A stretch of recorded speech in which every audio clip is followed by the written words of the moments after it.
বাদশাহ আলমগীর রহমতুল্লাহ আলাইহি কোন কৃষককে বলছিলেন, সফরের মাধ্যমে দেখা হয়েছিল, কৃষকের বাড়িতে একটু আপ্যায়ন হয়েছিল তার বিপদের কারণে, তো বলছে দিল্লিতে আইসো প্রয়োজন হলে।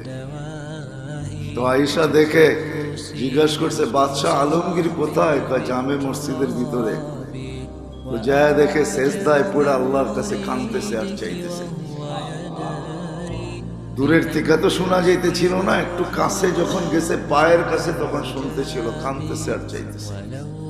একটা মানুষ আসছে আবার চলে যায়, বাদশাহ সেজদের থেকে উঠে ডাকছে, আয় কেন আসছিলে?